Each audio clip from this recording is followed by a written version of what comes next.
एक समय की बात है। एक गांव में निर्धन ब्राह्मण और उसकी पत्नी ब्राह्मणी रहते थे। उनके घर में इतनी दरिद्रता थी कि दो वक्त की रोटी का जुगाड़ करना भी मुश्किल होता था। ब्राह्मण भिक्षा मांगकर घर चलाता था। एक बार चैत्र मास के कृष्ण पक्ष की दशमी तिथि आई। ब्राह्मणी ने देखा कि गांव की सभी स्त्रियां सज धजकर पीपल के वृक्ष की पूजा करने जा रही है।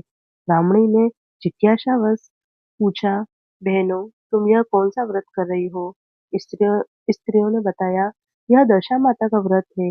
जो भी स्त्री 10 दिनों तक नियम में रहकर पीपल की पूजा करती है और गले में 10 कांटों वाला सूत का डोरा बांधती है, उसकी घर की दशा सुधर जाती है और दरिद्रता दूर होती है। ब्राह्मणी ने भी पूरे विधि विधान से व्रत रखा और 10वें दिन डोरा अपने गले में पहन लिया। माता की कृपा ऐसे हुई कि ब्राह्मणी के घर में अचानक धन आने लगा और ब्राह्मण पहले सूखी रोटी के लिए तरसता था, अब उनके पास अनाज के भंडार भर गए। ब्राह्मणी बहुत प्रसन्न रहने लगी।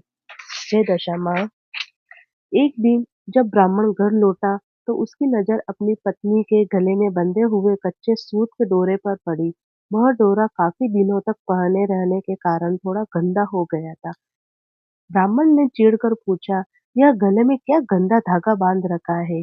क्या हम इतने गरीब हैं कि तुम आभूषण की जगह ये धागा पहनना पड़ रहा है? ब्राह्मणी ने प्रेम से समझाया, स्वामी, यह मामूली धागा नहीं है, यह दशा माता का डोरा है। इसी की कृपा से हमारे घर के दिन फिरे हैं। किंतु अहंकार में चूर ब्राह्मण ने उसकी बात नहीं सुनी और डोरे को तोड़कर आग में फेंक दिया। ब्राह्मणी रोने लगी और बोली, आपने यह डोरा नहीं जलाया, बल्कि हमारे घर की सुख शांति जला दी है। उसी रात ब्राह्मण को सपने में एक बूढ़ी औरत दिखाई दी, जो बहुत क्रोध में थी। उसने कहा, तूने मेरा अपमान किया है, अब देख तेरी क्या दशा होती है। अगले दिन अगले ही दिन से ब्राह्मण का बुरा वक्त शुरू हो गया। संचित धन चोरी हो गया, गाय भी मर गई और घर में फिर से दाने दाने की किल्लत हो गई। ब्राह्मण को अपनी गलती का एहसास हुआ। वह अपनी पत्नी से माफी मांगकर घर से निकल पड़ा कि जब तक माता को प्रसन्न नहीं कर लेगा, घर नहीं लौटेगा। ब्राह्मण जंगल-जंगल भटकने लगा। वह रोते हुए पुकारता, हे दशा माता, मुझे क्षमा करो।